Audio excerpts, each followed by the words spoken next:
پانی سے گھول کر اس کو اس کی لیپا پوتی کرتے ہیں. جیسا کہ آج اس کی مثال آج بھی آپ جب گاؤں وغیرہ میں جائیں گے تو وہاں پہ آج بھی ایسے گھر موجود ہیں. تو اس طرح کی مٹی سے اسے پوتے جاتے ہیں, لیپا پوتی کی جاتی ہے. اور یہاں پہ گرد و غبار بالکل نہیں ہوتا تھا. ظاہر سی بات ہے گرد و غبار کیسا ہوگا, نہ تو وہاں پہ کوئی سڑکیں تھی, نہ وہاں پہ وہاں پہ نہ کوئی اس طرح کی کنونسی جو دھوئیں سے چلتی ہو, جو پیٹرول ڈیزل سے جیسے کہ آج چلتی ہے. اس لیے گرمیوں کی حرارت میں مکانوں کی موٹی موٹی دیواریں رہنے والوں کو ٹھنڈک پہنچاتی ہے, یعنی کہ ان کی موٹی موٹی دیواریں ہوتی, جو موٹی موٹی دیواریں پوتتے تھے اور وہ اپنے ہاتھوں سے تعمیر کرتے تھے. اس طرح کچھ مکانوں میں پانی حاصل کرنے کے کنویں بھی ہوتے تھے, کچھ لوگ باہر جا کے باہر کنویں ہوتے تھے, وہ وہاں سے پانی حاصل کرتے تھے.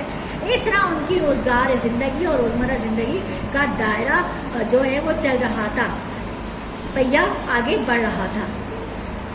اس کے علاوہ ان کے مکانات بالکل صاف ستھرے ہوتے تھے اور صفائی جو ہے وہ بہترین عنصر تھا اس دور کی تہذیب میں, جو ہمیں اس کی دریافت سے ملا ہے, پتہ چلا ہے. اور اس کے علاوہ نالیاں تھی جس کی مدد سے مکانات کا جو گندا پانی اس کے ذریعے وہ ایک سسٹم کے تحت جاتا تھا, نکاسی آب کا سسٹم کے تحت وہ وہیں جاتا تھا جہاں اس کا جگہ بنائی گئی تھی.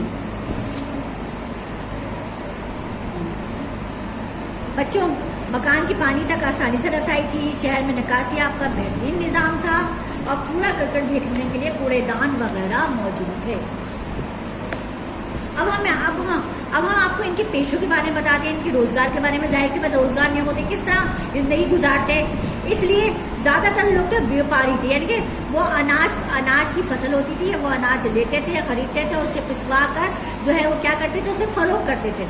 اور اس کے علاوہ مچھلیاں پکڑتے تھے, مچھلیاں فروخت کرتے تھے اور برتن اور ٹوکریاں بناتے تھے. اس کے علاوہ وہ مختلف ذریعوں سے اپنی روزگار زندگی حاصل کرتے تھے. زمینوں پر کاشت کی جاتی تھی, مویشی پالے جاتے تھے. ایک بہت ہی خوبصورت سسٹم تھا, خوبصورت انداز تھا ان کا زندگی گزارنے کا. ان کے ملبوسات کا انداز, ان کا لباس کیسا تھا. وہ وادی سندھ کے لوگ کام سے لباس پہنتے تھے. مرد جو ہے وہ چادر لپیٹتے, لنگوٹی باندھتے تھے. اور اس کے علاوہ دوسرے لوگ جو ہے وہ عورتیں جو تھی وہ لمبی لمبی شلواریں پہنتی تھی اور قمیضیں پہنتی تھیں, اور زیادہ تر ملبوسات سوتی ہوتے تھے. کھیل کھلونے اسی طرح اسی اعتبار سے وہاں پہ کھیل کھلونے تھے. بچے اس کھیل کھلونے کی تصویریں, اسی وہاں کے جو بچے تھے وہ اس طرح کے کھیل کھلونے لکڑی سے اور مختلف چیزوں سے تیار کیے جاتے تھے جو بچے وہ کھیلتے تھے. مذہبی عقائد, یہاں کے لوگوں کا جو مذہب تھا, جو لوگوں کا مذہب تھا وہ بدھ مذہب تھا.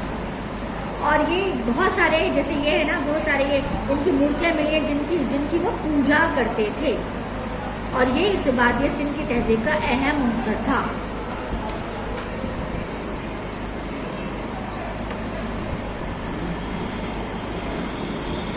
اچھا بچوں, اب ان کی وادی سندھ کی تہذیب کے باشندوں کی مذہبی زندگی یا ان کی طرز زندگی کے بارے میں بہت کم معلومات حاصل ہوئی ہیں, جس کی سبب یہ ہے کہ اس کی کوئی تحریری طور پہ پوری طرح تشریح نہیں کی گئی ہے.